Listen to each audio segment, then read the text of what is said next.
talk show, The Chatterbox, had you on the cruise. Welcome. I have 2 Broadway beltresses. Settle. I have 2 Broadway beltresses. One in a baby doll dress, one breaking the 4th wall. Talking to your mother. And please welcome to the stage, dueling alpha buzz, Shoshana Bean and Murney. Yeah, keep us separated. I gotta keep you guys separated because there's been a lot of bitchery. Hey! That's a lie. Is anybody nauseous today? I feel so nauseous. Yes, not you, Sally, my mother, or this is. Okay, let's start. Murney, you're alpha buzz. You're alpha buzz. Let's go back to the beginning. Where are you from, sister? I grew up in New York City. What do your parents do, though? My dad's an actor. My mom works in elementary school. Your dad's an actor? Yes. Aren't parents always like, I don't want my kids to go into the business? Yes, and so were mine. For realsies? Uh-huh. How do they try to prevent you? Sabotage? No, they were just like, oh, God, what? Oh, no. They were very distressed by it. And my brother, who's 18 years younger than I am, is now a theater major in college. Your brother's 18 years younger? 18, same parents. That's called, whoops. What? And so when he announced suddenly, kind of out of the blue, that he was going to be an actor, then I understood my parents. Because I was like, oh, no. Oh, no. Wait, did your father ever do any Broadway shows? He did. He was in 2 Broadway shows. He was in the original cast of Mac and Mabel. Bernadette, If you know that, then I'm impressed. You guys know that? It was Bernadette Peters and Robert Preston. Mm-hmm. Anybody, did you ever get to see it? I did. Oh, tell me. I did. Sabotage. That's okay. And he had a solo line in the album. And I was convinced the only time I ever met Bernadette Peters was at the theater. She had a big black curly wig in the show. Or on a plane. We were like, she never ever gets in the sun, not even on planes, or at least then. She always wore these. That's why her skin is so beautiful. I mean, on a plane, she's wearing a shield. shield. Huge white brimmed hat. She's like all fantastic. And years later, I remember seeing a commercial for Song and Dance, which was a musical that she did on Broadway. And Dad was like, "Oh, look, there's Bernie," and I was like, "Oh wow, she colored her hair red." And he was like, "No, her hair was." I was like, "No, Dad, her hair is not red. It's black." And he was like, "No." And I was completely contrary with my father. Sure that her hair was black. No, did you get to sit backstage and watch the show? Is that how you got to see? I don't remember. I was itsy bitsy. And he was in a show called Tricks that ran for like 7.5 minutes. And literally open, closed, and up. It was him and Renee Aubergenois. Do you remember him from Benson? And he won the Clarence Derwent Award. For performance? I don't know, it was like 6 performances. I don't know how many. Very few performances. So he doesn't do Broadway? Less than shows I've done, which is an amazing thing. So how does he make money as an actor? Doesn't do Broadway? Is he a voiceover person? He's a voiceover guy, and he did movies. You can see him in movies, usually late night on TNT. Those are the sort of some subversive hit movies from the 80s. Star My Dad. What are the big famous voiceovers or anything? Voiceovers? Yes. And he's the voice of Chester the Cheetah for Cheetos. Tasty. Bad people laugh. Come on.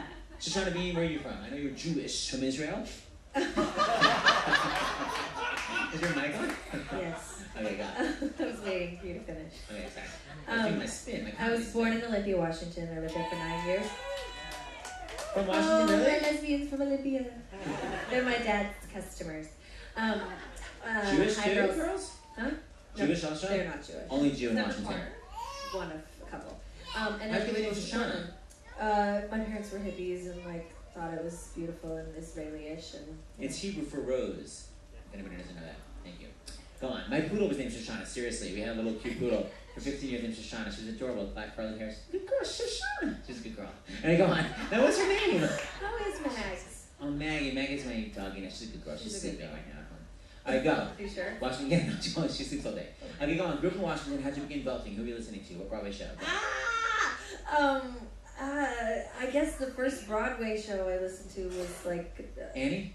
Probably, yeah. The movie. But it was the movie. Wow, the movie? No, the movie was totes brilliant. Are you kidding? No vibrato. I had the record. The album. What was good about the movie? Absolutely everything. Did you ever listen to it? I lived in Olympia, easy. Oh my God. So when did you finally discover Andrew McCardle? When did you realize that she never. Oops. Back to Julia. Okay, here we're ready. Now, I'll talk to you privately. So you were... Fine, alright, so go on. Any pop stuff were you listening to? Because you're amazing, crazy pop. It was Whitney and Michael and George Michael growing up. Whitney Houston. Michael Jackson. Just in case people... Lots of Stevie Wonder. Who else was maybe Temptations, Four Tops. And what were your parents thinking about your musical theater aspirations? My mom was very encouraging. My dad, whatever, I don't think he really was concerned, but my mom was definitely very, not pushy, but definitely like, you know, because I did it around the house, but then when it came time to like go and do the auditions, I was in the back of the stage, and I was like, I Got a Crow was my first audition piece. And I was like, You were shy at an audition? They were like, we can't hear you. My mom was like, oh my God, in the house, she won't shut up, and she's so loud. And then the audition, I was like, I am How old were you? And I got cast in the ensemble. I was 9. And when did you finally get your sass? Probably not till like college. Well, high school, but like college was when it was like, you know, eat or be eaten, I guess. And you decided to major in musical theater, right? Yeah. Yeah, where did you go, CCM? Mm-hmm. So CCM was like one of those real, like, very intensive musical theater schools where everyone is phenomenally intensive and hostile. How was it? They are, I mean, it's very competitive, like the teachers. Yeah, they make it that way. The kids don't necessarily make it that way. So what kind of mean things did the teachers pull? Go. Oh, there was weight issues all the time. The first They day... would literally say weight issues? The first day They I was used to there... put lists up, wait lists up at Syracuse. Oh, no, they didn't do that. Wait, But we had... not a wait list, W-A-I-T. Not W-A-I-T, W-E-I-G-H. What would the wait list say? Like, lose a certain amount of weight? Pretty much. That's Not cool. anymore. Not Not anymore. anymore. Lee Not Stars anymore. was private. That's back in the day. But, yeah. Go ahead, Bessie. No, just the first day. Like, we went in, we did a monologue, and we sang a song. And then we each had private meetings with the faculty after we had done our diagnostic. And they sort of gave you the rundown of what they expected from you for the year. Like, work on this part, work on that part. And the first thing they said was, like, how much weight do you think you should lose? And at that time, I was straight out of high school, so I was a good 20, 25 pounds smaller than I am now. And I was like, I had never thought about it. And I was like, 10 pounds? I was like, 5? I didn't know what to say. And they were like, we're thinking 10. I was like, I'm Oh my And God, then imagine a from then on, teacher saying it that to you. How devastated were you? How devastated am I? devastated. Did you tell any of your friends you were like too ashamed to say anything? We all, I mean, Christy Cage was in my class, Leslie Kritzer, All probably Broadway Sarah stars. Gettlefinger's the only one who didn't have that talk. Like, all of us, like, so we all, like, commiserated. But it was just as gross because then you knew it was, like, an issue that everyone had to deal with, so it was like, you know, when you're around people who just want to talk about it all freaking day long, and you're like, can we just eat our food? Like, why are we talking about the calories and points and Do they have protein? weightings? No. Oh, it's so harsh.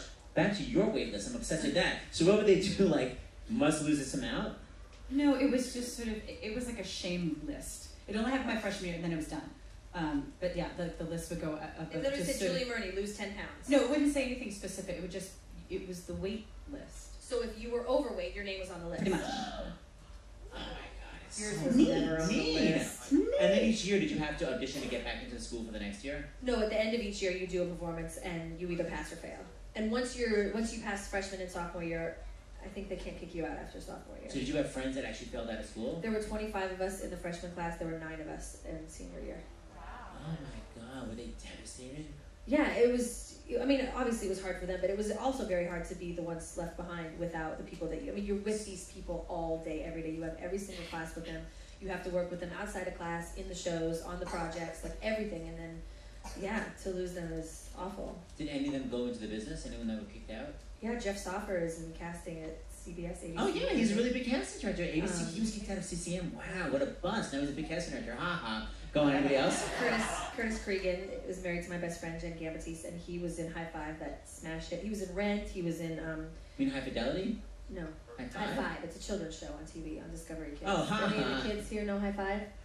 High Five. I was about to sing "We're All in This," but that's not that song. That's High School Musical, right? Yeah, I'm sorry. Anyway, so Curtis, who else did it? But the other ones sort of did just disappear. But those were my 2 closest that got kicked out, and I'm still very close with both of them. So I'm devastated. Okay, back to you, sister. So you graduated from college, moved back to your parents' house in New York? Yep. What was that like? For almost 10 years. Wait, it's so Little House on the Prairie. Yeah. But now I own an apartment. Because I lived with my parents for almost 10 years. Mommy, you were right. She bothered me when I moved out of the house. Why didn't you stay with me? Wow, it turns out, I'll talk to you privately. Wait a minute.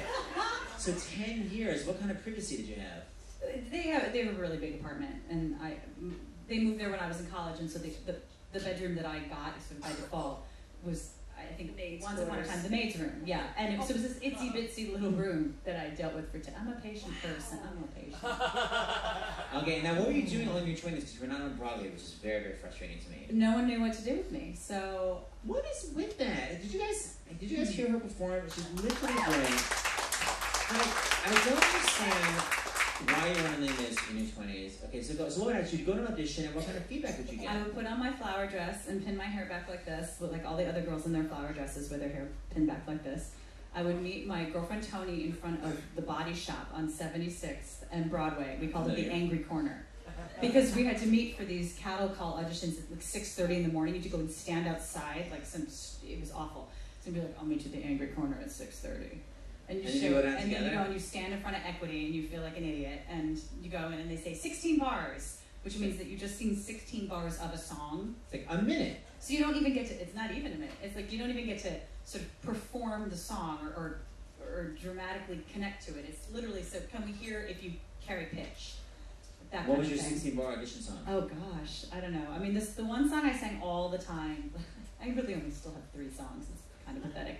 Yeah, thank you. Is a song called... pathetic, I'm agreeing. I know. Is Imagine My Surprise, which is from this show called Personals that no one's ever heard of, but it's a great song.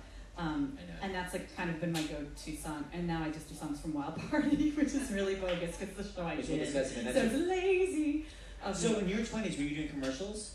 I was doing voiceovers. I was very lucky in that I got hooked into voiceovers early on. What was like? Give me some of your signature voiceovers. Like I was the first person to say period on national television. Don't you wish you always felt this comfortable, even when you're having your period? Oh yes. And I had friends, they would call me like, I just heard you say period on Melrose Place. Stay free. New Stay Free Short Fit. No gaps, no accidents, no kidding. She still got it. So was that always your voiceover style, No, it just relaxed secretary. Exactly. It just depends on what they, want. Are you the voice of any networks now or anything? I do a bunch of stuff, not of networks. I do a bunch of stuff for Estee Lauder for their different products. Oh, like beautiful perfume. Yeah. Wear it, love it. Stuff like that. Like Gwyneth Paltrow will do the part where she's on, and then I'm the, it's gift time at Macy's. Yours for $47.99 with a $12 purchase. That kind of stuff. Very sexy. So what's a voiceover audition? I've literally been to like one in my life. A voiceover audition is genius because you go dressed any way you want. You wear a baseball hat and you can look just jacked and nobody cares. And you walk in and you see the same people you see all the time. And so you're like, hey, how are you? And you sign in, you pick up the copy and you read it once and you go, so anyway, how's it, and you chit, and then they go, hey, Julia, come on in. I'm like, okay, you go in, you read it maybe 3 times, and you come back out, you're like, anyway, it's the difference between that and preparing yourself for a show or a movie or a TV audition, because that takes a lot out of you. You think, what am I going to wear, and how do I, what do I sing, and how should I?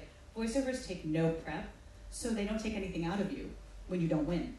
Sometimes on television you'll be like, oh, that sounds familiar. Oh, I read for that. As opposed to, wait, who got it? Who got called back? Which is kind of more how it is in Theaterland. And that's how you made all your money in your 20s in order to buy your apartment. Yes. It paid off. Okay, so you graduated from Cincinnati, moved to New York right away? So you've always had this weird, like, I want to be a pop star, I want to be a Broadway star. How did you choose between the two?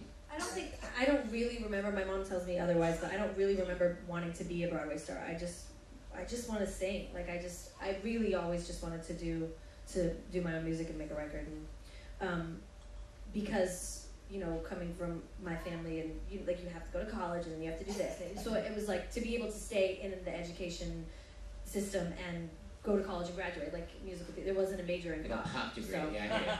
So then you graduated, but you moved to New York to do Broadway, right? Yeah, I mean, it was like the next step. It was, I guess it felt like the safest step because the college did a showcase in the city where we made this big production and all the casting directors and agents and everybody was invited, and so we do the show, and that's how all of us Yeah, they do this thing when you go to like a special theater school, one of the leagues, like you perform when you graduate in front of all these casting directors and agents, and then after you perform, they hand envelopes of what agents want to meet with you, right? So that's like a wait list, wasn't it? How devastating was that? Where some people are like, no agents, some people are like, a lot of agents. Yeah, I mean, it's one more of the most awkward the awkward things that happen when you're in a musical theater program. Like, it's just the weirdest. Because everybody knew who got the good agents. I mean, yeah, some people got 9 offers and some people got none. Like, it's just one. It's like, put it on the list of weird things. Devastation. And then your first big hit out of college, where I first saw your performance in Godspell. Godspell was like this little tiny show they did in like, where was it? A church? Gross. It was like a stage like smaller than this. It was so tiny. How much did you make a week doing it? Maybe $200. I had that job and I worked at a gym as well. It was $200 a week, but it put so many people on the map from that show. So many people from that show went on to Broadway shows and they made a CD of it. I was obsessed. And if you wouldn't mind, Shoshana, how about my favorite riff? Hold on. So you go 1, 2. Oh yeah, oh yeah, oh. One more time, I was out late last night. Just play it a little faster, okay? Sorry, 1. No, I mean. Oh yeah, oh. Amazing. She totally knew what I meant. Do you know Chad Kimball used to, remember when computers, like if you made a mistake, it would make a noise? Yes. Do you remember that? His was that. Oh, that's amazing. And I'm obsessed with like chicken. Okay, so $200 a week, and then you guys moved to off-Broadway, and did casting directors suddenly start respecting you after that? I don't really remember the sequence of events, I guess.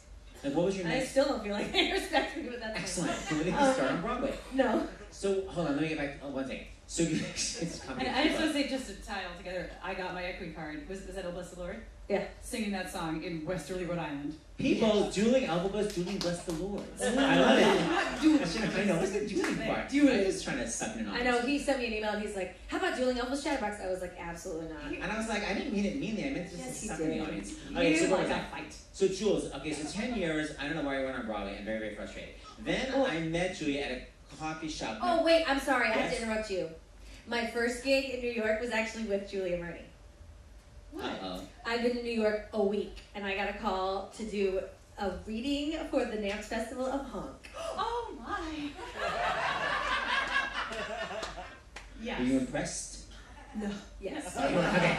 Just wondering. No, and then, it was like lame, it's actually a darling show. But like, whatever, and then it was like, we didn't really, it was like 3 days, and then Yeah, it was done. super, super fast. I just remember her and that blonde girl, Jessica. Snow Wilson? Was it No, Snow? Christopher Fitzgerald's wife, Jessica. Jesse Stone. Oh, that's right, because we were the Kept heads. talking about Tay Diggs. You had just gotten Wild Party. You're like, oh my god, I have to get skinny. I'm gonna be naked with Tay Diggs. I'm like, what? I have to get skinny. She was like, I have to go running. I have to run every day. You stand in your underwear next to Tay Diggs and tell me you don't want to go on I'm a saying. diet. But And then, I knew like, him from college, so I knew what I was up against. Go ahead. But then you guys, it was like, I don't want. It might have been a year later. It was some benefit at the New Amsterdam. Where you had me slaving away. That in was the for background. Christopher Reeve. Oh, Yeah. it's the Chris Reeve one. No, but you were in a green dress and you sang "How Lucky Can You Get?" Yeah, that's Christopher Reeve. That was Yeah, the and Chris I was Reeve like, one. she's amazing because you were like kicking to your forehead. And... Yeah, she's The like, one I who don't tricked. dance.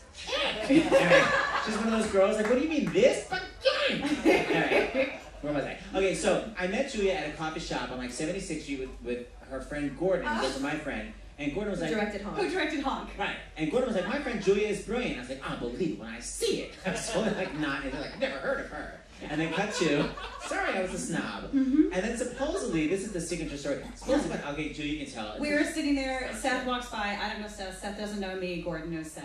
They say hello. Seth relatively ignores me because I'm not important to Seth at this I juncture. gotta hear you bell before I respect Anyway, and so he leaves, and if Seth is me, and show is Gordon, he's like, okay, well, bye, Gordon. Bye, ass. I did not say, that is her signature. I said bye ass. I'm sorry. Did that man just say bye ass to me? Is that what just happened? So for years, Jesus has been like, bye ass. Would you ever really say that? No, I call everybody I'm saying sassy. sass, And Gordon was but like, I didn't she's know him, amazing. and I didn't hear it right. So it's like, bye, sass. And she heard, bye, ass. True. It's such though. It's a lovely thing now. Anywho. So the point is, you tell the story of Andrew lived by a metal art. Julia had this audition for a show for the Stephen Schwartz show. You know, Stephen Schwartz wrote Wicked. and Andrew Lippa was the music director. And Godspell. And Pippin. So you went in to go audition for Andrew Lippa. Go. I went into audition for the show called Snapshots, and it was sort of like Mamma Mia before Mamma Mia. It was all Stephen Schwartz songs from other shows put to a new book. And Andrew Lippa was the name of the music director, and Stephen Schwartz was there, and I sang "Imagine My Surprise," the only song I know. And I finished, and Stephen Schwartz said, "Do you know Meadowlark?" Which is the song from The Baker's Wife, for those of you who don't know. And the song is about 18 and a half minutes long. It's very long and strenuous. Patti LuPone sings it all the time in Rosie O'Donnell. Patti LuPone did it originally. Amazing. And I said, well, I know it, but I don't have it with me. And Andrew, the music director, had just played keyboards for Patti LuPone's concerts on Broadway. So Stephen Schwartz turned to Andrew Lippa and said, Andrew, and Andrew got up, no sheet music, and played the bejesus out of Meadowlark.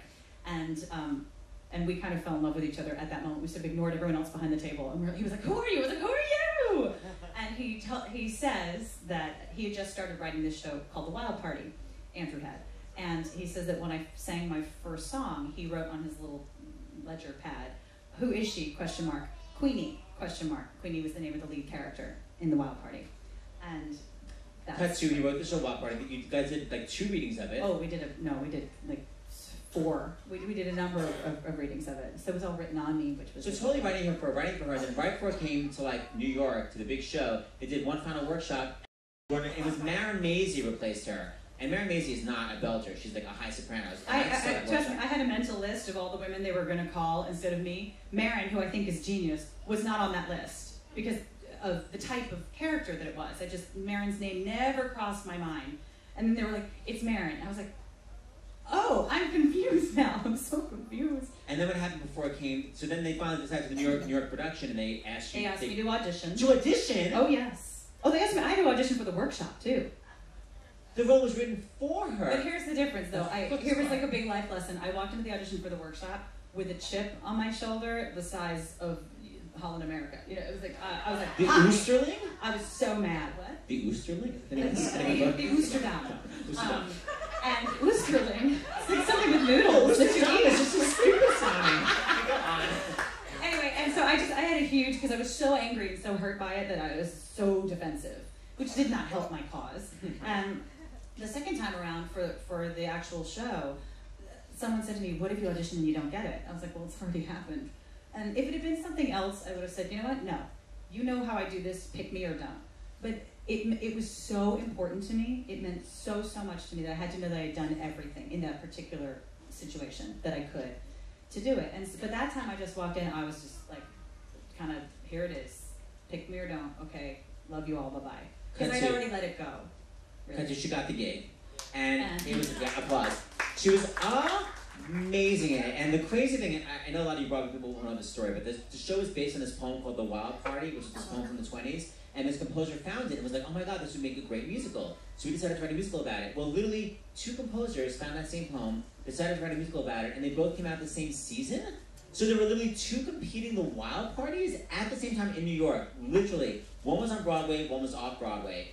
The most bizarre happenstance, anyway, and they both essentially ate each other alive. Yeah, because it was just non-stop comparisons, which will survive, and they both died. We would get flowers for people in the other cast. Her role was played by Toni Collette on Broadway. And Eartha Kitt was in the other production, the Broadway production, and one night one of our spot operators climbed down from his booth at intermission, and a woman came up to him, she's like, excuse me, when will Eartha Kitt be coming on stage? And he was like, you have a while to wait, man. Because she's not in our show. She's in the other show. You need to buy a ticket and go to... Okay, so just for funsies, I brought the music. I thought maybe Julia, I'm sort of surprised her. Julia would do the opening number and go! Opening number? Which number? What is it? Oh, basically it's easier. Oh, God. Oh, God. If anyone knows the backup, I'm going to lean against the piano. Oh, my Lord. And there's all this music I need to get. see, we could just...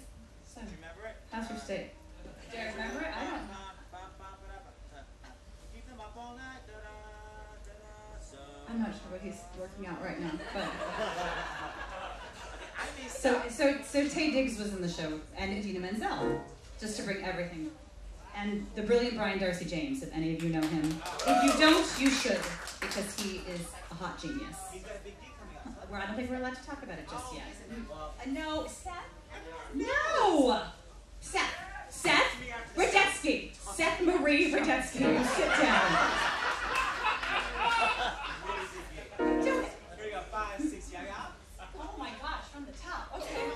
All right. Backup singers.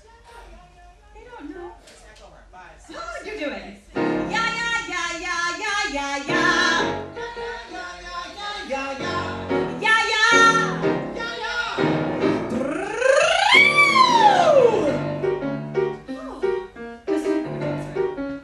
With beautiful tape.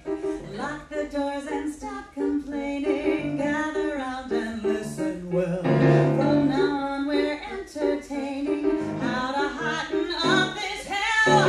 Hold your mood and hold your bladder. Stop the food and stop the chatter. Can't you hear the pitter patter? We're not here to eat.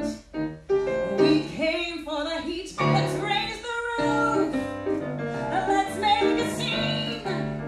Let's hope the gods of love will shine above and show the way. Let's call the shots. Let's roll the dice. Take my advice. It always pays to raise the roof. We're going on. Crash the ice and shake forever. Tell the evening where to go. If you need a new endeavor, I can teach you what I know. Grab your partner by the collar. Bribe the barman with $1. Just ignite a mighty holler. Lead me to the trough till the clock goes off. Let's raise the roof. Let's make a scene. Let's hope the gods of love will shine above and show the way. Let's call the shots. Let's roll the dice. Take my advice. It always pays to raise the roof. Let the neighbors scream and shout. Who cares if they do? If they don't see the light, we'll keep them up all night. So cut the strings and set the table. Gather roses on your way. Welcome to our Tower of Babel. Learn the language, come what may. Spare me how the wind is blowing. When you keep the whiskey flowing, you can reap what you've been sowing. If you walk the plank, you got me to thank. Let's raise the roof. Let's make a scene. Let's hope the gods of love will shine above and show the way. Let's call the shots. Let's roll the dice. The time for playing nice is done. Before the big hand hits the one, we gotta do what must be done. So put away that smoking gun. Now it's time to have some fun. Time to beat the sun. Raise the roof.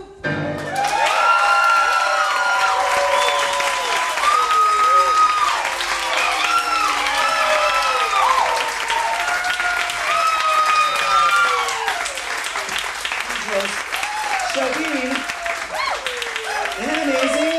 You had the nerve not to pass her? Sons of gotchas. Anyway, Bring for me, damn it. yeah, guys, get the CD. The CD is phenomenal. It's her, Adina Menzel, Tay Diggs, and Brian X. James. Oh, such a great CD. Anywho, so that puts you on the map. Matt. Okay, this one. So your first big Broadway show was a mega hit. How'd you get it? Auditioned. You actually auditioned, you weren't offered it? No, God no. And what was the audition? Just like coming to the ensemble? What? Yeah, it was dancing, a lot of dancing, and then I sang Tracy material. And Shoshana's first Broadway show was literally Hairspray. Can you imagine the first Broadway show? Got like such a mega hit that year. So you came in for Tracy. That's no, they knew that my ensemble track would be the Tracy cover. Oh, so she was in the chorus, but she understudied Tracy, the heavy girl. So first of all, how'd you look heavy? Like I always do. Didn't give any of a oh fat no, suit? for playing Tracy, I had a fat suit. So they give you a fat suit. Yeah. Okay, so hold on a second. So you've had auditioned 1,000 times, and Just twice. oh. I like my version. No, 1,000 times. Whoa, that's hard. Genius, just And, twice. That's yeah, beautiful. And then, so was it for the workshop? It was just for the Broadway show? Yeah, I went in for the workshop. I guess it was like the year before, a couple, like 6 months, 8 months before. And did not get And it? didn't get it. So when I actually got the call to come in for the Broadway show, I was out in LA and I was getting ready to move to LA, and they were like, you know, your audition for Hairspray is next week, and I was like, they didn't want me the first time. I'm not gonna come back in for that. And they were like, okay. And then, like, a couple days later, I got a call to audition to sing backup for Mary J. Blige. And I was like, I'm coming back to the city, so if you want me to do that Hairspray audition, I'll do it, since I'm going to be there anyway. Did you get the Mary J? Did you get the Mary J? Really? No, Rude. that's a whole nother show. But I got Hairspray, and I was like, what? So you weren't planning on being on Broadway until you got a Broadway show, and it's your first one, so you had to take it. Yeah, and I'm so glad I did. Was it worth it? It was the best 2 years ever. What was amazing about it? Everything. I mean, it was. I'm gonna cry talking about it. It's just one of those things where, like, everything. It was so. Like, everything was so destined and just lined up perfectly with, from the creative team to the production, to just everything. The people that they cast. I mean, it was like a family. I mean, it still is. Like, I'm still so close with everybody. I don't know. What was Harvey Firestein like? Was he stand up? Harvey's the best. He's like my mom. But he's a man. Wait, no, so he's not. wait, so sweet. So he was the He's star my of the cat. show, but he was totally like. Yeah, I mean, he was the mother hen, definitely. Yeah, he's awesome. You guys went to Seattle to try out the show. Mhm. And I remember someone told me that like the first preview. Like, did you guys know what a crazy? What the reaction? I'm not sure. I think we kind of knew, but we really knew once we had an audience, and we were like, "What? They love it!"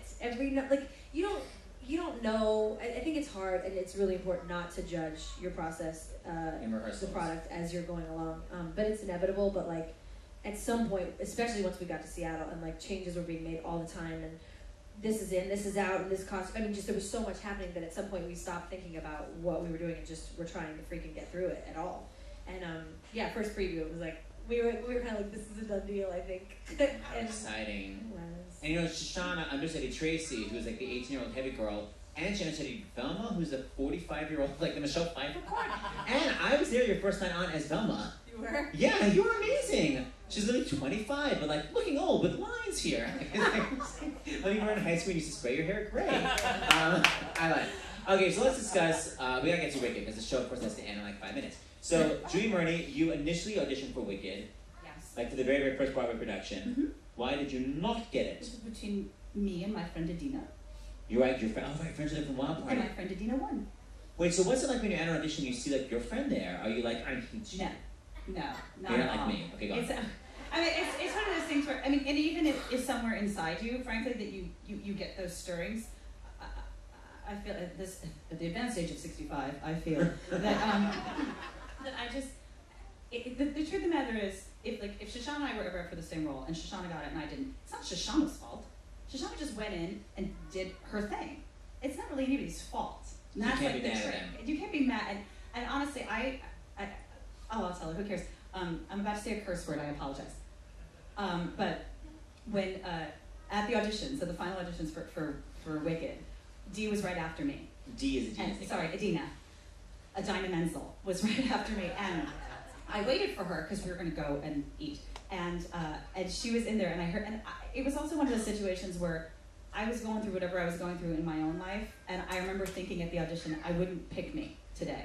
I was so out of body. I was reading with Kristen Chenoweth, who was Glinda, who was an old friend of mine, and we're reading together, and like the little creature on my shoulder over here was like, look, there's Christy. I haven't spoken to her in a while. I wonder if she's still dating so-and-so. Oh, look, there's my reflection in the mirror. You're just ugly and fat, blah, blah, blah. Like, while I'm auditioning, the man on my shoulder is like, bah, bah, bah, bah, bah, bah. Sometimes I just can't control him, and as much as you want to beat him up. And anyway, so I was waiting for Adina, and she went in there, and Defying Gravity, which is sort of the big Act 1 ender, which show sang the heck out of the other night, when you fly in the air and all this stuff. I feel, I may be remembering this wrong, but I think it was originally in an even higher key, if you can imagine such a thing. Because I remember the first time I sang it, I said to Stephen Schwartz, I was like, this is too high. This is stupid. But anyway, Adina went in there, and through the door, I hear her go, nobody in Holland, the Wizard of Wisdom is ever gonna bring me fuck like she fully lost her mind and then went back on it.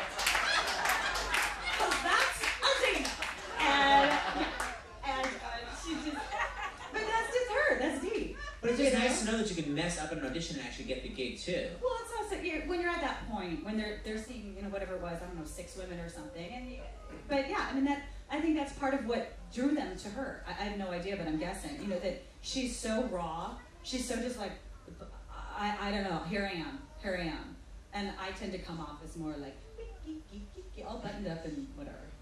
But you got the gig anywho later on. Okay, so Shoshana, you were offered the standby for Adina.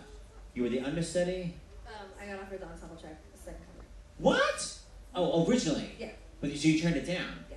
Oh, okay, so you got offered, and then your friend from college got it, Christy Cates. Isn't that weird? Everyone's so interchangeable. And then when the understudy for Adina left, they offered you just a standby.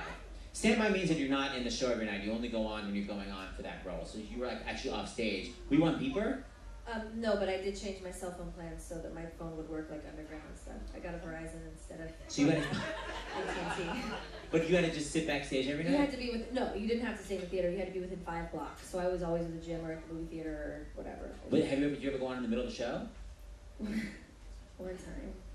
Oh, that! Tell everybody, that's crazy. It wasn't the middle of the show, it was literally the last 5 minutes, and it was Adina's last weekend when she literally her last weekend, and she got injured. Wait, did anyone watch Enchanted the other day?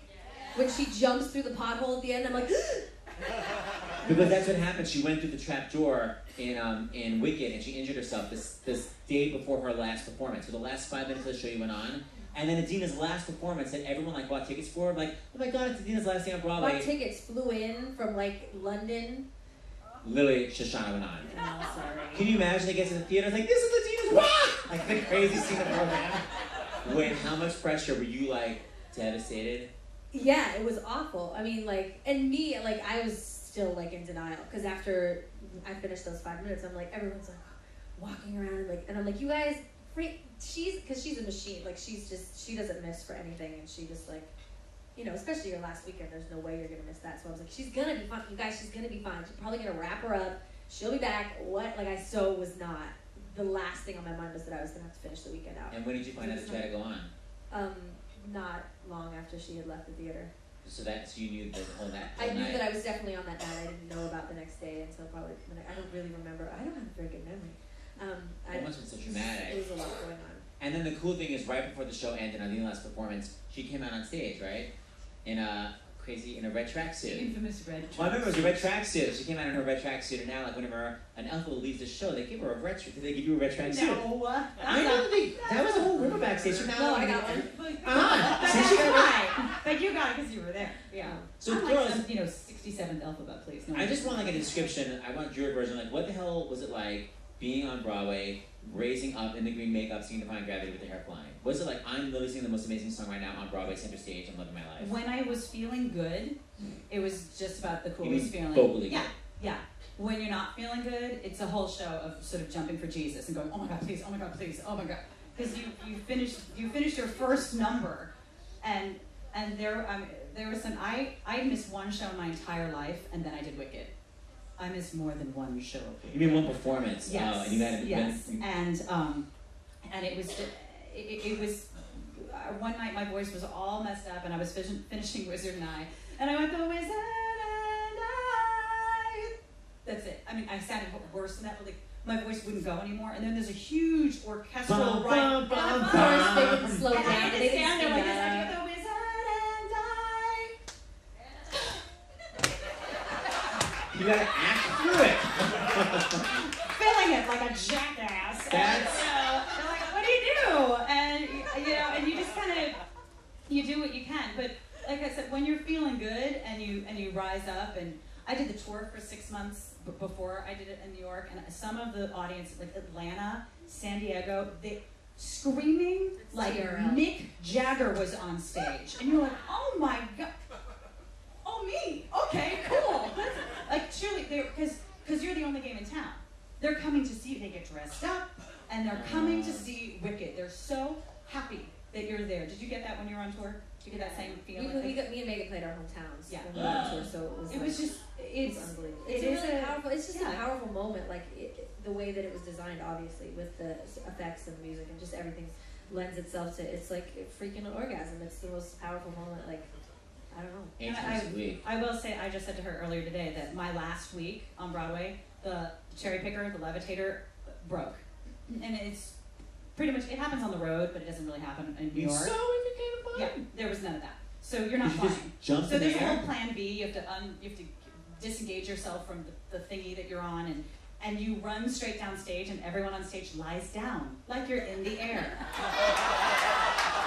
It's really not as cool an effect. It is lie down for me.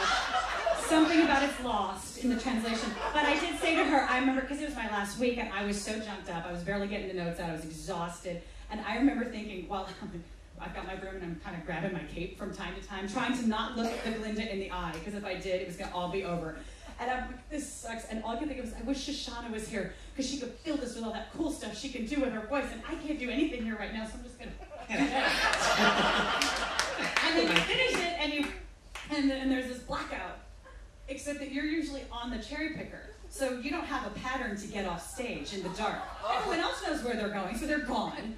And you're like, and there was a ring of lights that they hadn't refocused, so they were still on. So it was like blackout with one ring of lights. And I'm lit. And I'm going, I don't know.